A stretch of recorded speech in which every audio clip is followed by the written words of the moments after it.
day to you. Just going to keep that as a thing. But yeah, I'm back. I'm back in the shed.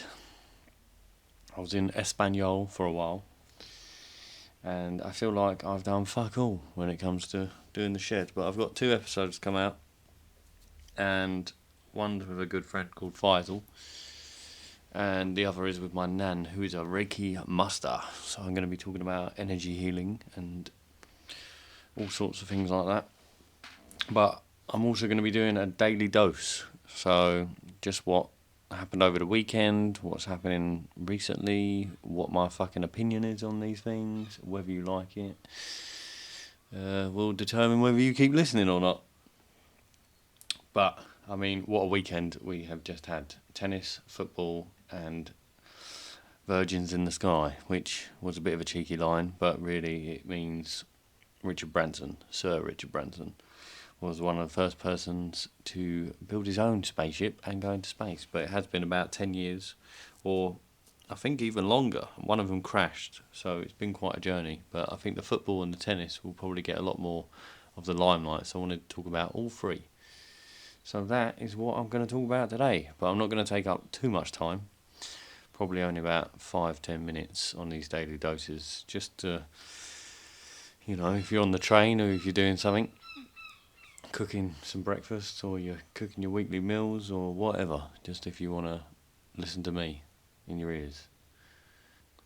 And I will be doing them probably a lot earlier. Today I'm a bit late, but it's Monday and it was a bit of a late one yesterday. Not that I drank much, I actually watched it at home with the missus, so in the shed. So grass floor, tennis game, football game, pretty good.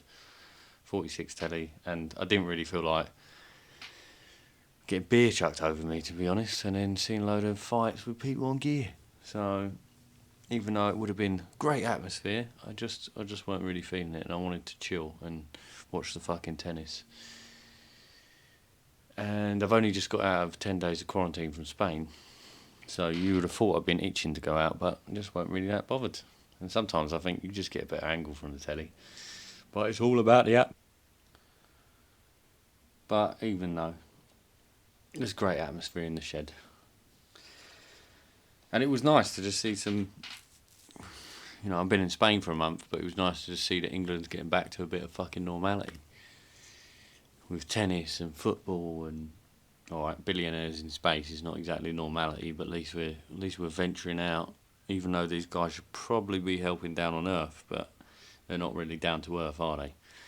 But let's start with the football, which, if you do know me, I probably will fuck up here or say something that isn't quite footballism, because I'm not exactly the best guy to talk about football. But once in a lifetime. Unfortunately, we didn't win, but to me, Italy didn't exactly have a walk in the park with the first goal in a matter of minutes. And I thought we had it in the bag from there, but little did I know. And I would say, better luck next time, but who knows when that's going to be. And I do feel for the guys at the end in the penalties, because the stress of fucking everyone in the UK on your back to try and pull something like that off must be immense. And to, I don't know, the 50 odd people that tried to pull off breaking in to Wembley, I thought that was pretty ballsy as well. I don't know how many have got in, but it looked like a fucking madness, people trying to get in that much. And then also, where they're going to watch it after? You'd be pretty pissed. You'd just be hearing, and then obviously you'd be watching it on your phone. But I suppose again it's about being there and it's the atmosphere. But still, I've never seen that before. But I thought that was pretty fucking hilarious, seeing a load of people trying to break in. And that's probably about all I've got to say on the football. But I remember being a kid and watching finals before and crying, but not really knowing why I was crying and not really knowing much about football then. So, I grew up on water sports, for fuck's sake, and when you hit water at 30 miles an hour and you're going around a lake with one ski on your foot, it does change, I think, the way you see sports or what sports you want to go into from a young age. If I had a dad that was pushing football down my throat, then maybe I would have liked that more. But I think you just go where you go. And my dad was shit at football anyway, and I was shit at football. And we used to try and play, and I think we was just generally shit at football. So that's that on the football. But the tennis I'm not even that good at either. But I did used to play a little bit. But the tennis, on the other hand, gets me every year sucked to the telly, and I don't know. I just find it such an intense game that can change in a matter of seconds, as well as football can, and I fucking love it. The game I watched yesterday was unreal, with Novak, and I think his name's Matteo. Yeah, Italian again. They're just everywhere. The Italians. They're like professional perfectionists. You know, if it isn't Formula One, it's pizza. If it's not pizza, it's pasta. If it's not food, it's fashion. If it's not fashion, it's Formula One. And they're pretty good at all these things. So I do rate the Italians, which probably no one wants to fucking hear today in Britain, but you know, they are pretty good. And the game itself, I mean, Novak is just like the tennis Terminator with zero expression on his face through the entire game, apart from one insane roar that comes out of his mouth when he's in some sort of stressed moment trying to win the match. But for an underdog like Matteo to come through and play the game he did, I think he's got a great career ahead of him as well. And I just really fucking enjoyed the game, and I just love how long tennis can go on for, and how it can change halfway through or even near the end, and just the way it is. And Wimbledon itself, which I'm 100% going to next year and leaving the fucking shed because I don't want to miss it. And it looks like Tom Cruise was nearly at every fucking game yesterday and the day before, and then he was at the football as well, so he's obviously doing things right. But yeah, it was just nice to see some normality across the board, that things are getting a little bit back to normal. But you can pack up Wembley and Wimbledon, but people can't go clubbing. So what the fuck's up with that? But that'll be another daily dose, I guess. And I'm waffling now, so I'm going to try and stick to topic. And that was space. So, which I'm a fucking nerd. So space to me is just like, what is it? Is it an ocean? Is it an emptyless pit of things that a solar system is? Is it what we're in? It's not just space, is it? It's not like space between things. So anything to do with it, just I find very interesting. And Sir Richard Branson, finally got his Virgin Galactic space plane after 15 years in the making, 50 miles up, which is technically in space to NASA, but the moon, just bear with me on this one, but the moon is around 240 miles away, and it's still considered in Earth's atmosphere. And Earth's atmosphere actually expands further than that. But that doesn't mean that the breach of space isn't within that.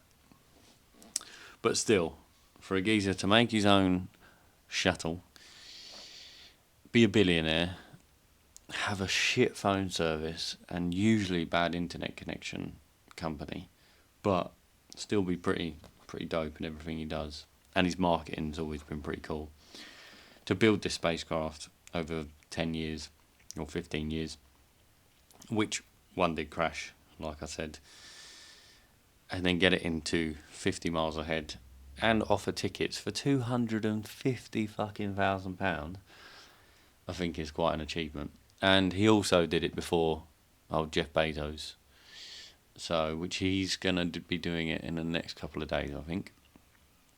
But the 11th of July was a great day for space, Wimbledon, and maybe not Britain's for football, but I still think it's a massive achievement where we went to, and that we got into that final game. But the VSS Unity, it's called, launched Branson, 2 pilots, and 3 other passengers from New Mexico on a 90-minute suborbital flight to an altitude of 85 kilometers, which is fucking high. I mean, in a plane it looks pretty high when you're 30,000 feet up, and you usually go into the second layers of atmospheres there, I think.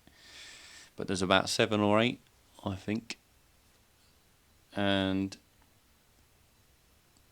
while he was up there on the edge of space with seriously bad connection, he had, a moment where he was allowed to speak, or he wanted to talk while he was up there. And what he said was, "To all you kids down there, I was once a child with a dream looking up at the stars.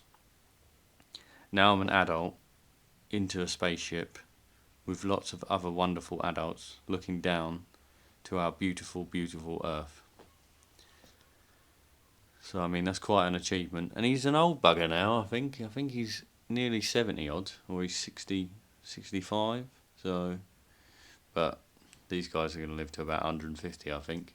Him, Elon Musk, Jeff Bezos, the lifestyle they have. But still, I think it was pretty mad. And I think they're going to be taking people now, or in the not too distant future, at 250k a ticket. But to be fair, I think I would want to at least touch the surface of the moon for that kind of money. Well, I suppose that's not even a 1-bedroom flat in Shoreditch, so maybe it's kind of cheap. But in 10-20 years, I think, in atmosphere space travel will become cheaper, because there'll be Jeff Bezos, there'll be Richard Branson, there'll be Elon Musk, and then there'll be Tom, Dick and Paul, and then it'll be Tesco, Sainsbury's and Waitrose, and all the prices will come down, and then we'll know all the secrets of the universe from going up in a little ball and looking down. I've seen another one, I can't remember what it's called, but it was I think 120,000 feet capsule that's going to be going to space. I think it's like a balloon, so it doesn't go obviously as high as 50,000 miles, but it goes pretty fucking high. And it's going to be a capsule that you pay for, and I think that was around 100,000 a ticket. And it's more like the London Eye kind of capsule going up there, so see how that one goes. But for me, it does kind of show we are still a huge way away from humans travelling like Star Wars or galactically. We can't even really leave the Earth's atmosphere yet, past the moon. We can only send satellites. So, and that might just be because of the technology that's available to us, or these billionaires. The Pentagon's put out its 6-page document, which kind of didn't really say anything, but did say something that they can't really identify a lot of these objects that are flying around, but they do identify them as objects that are flying around. So no one fucking knows. Or people do know and they don't tell you what they know. But, we probably won't get nowhere near as much coverage, or they probably won't get as much coverage about Sir Richard Branson as the football, even though it's been about the same amount of time since we went to the moon. Or was it filmed in a Hollywood basement? But I just wanted to talk about it really because I find it quite interesting. And it'll be interesting to see who the first people are going up there. They also get about 6 minutes of weightlessness, but I'm not sure whether that's because of the decline, like where you can go on these planes, and it's the way that they fly on a kind of up and down roller coaster that creates the zero gravity, or it's the fact that they're 50 miles up and they are in a weightlessness zone where there's less gravity up at that point, less atmosphere, less elements surrounding them. weighing them down through density. But who fucking knows? I'm just waffling again now. But basically, it was fucking dope. It was a dope Sunday. We should be proud of England. We should be proud of what we've got here, Wimbledon. And we should be proud that someone like Sir Richard Branson, a British man, has built his own fucking shuttle. And he's a pensioner. And he's flown into space and floated around. I would have said a bit of a better speech than he did, I reckon. But, you know, he's probably a bit flabbergasted by seeing the Earth at such far away points. But who knows? So that's the first daily dose. And if I haven't bored the tits of you, then catch me back tomorrow and I'll be talking about something else. Might involve space. Probably won't involve football. But I don't think anyone wants to talk about football this week. Or the racking hangover they have. But yeah, I hope some of it cheered you up. And I'll catch you again from the shed. Peace.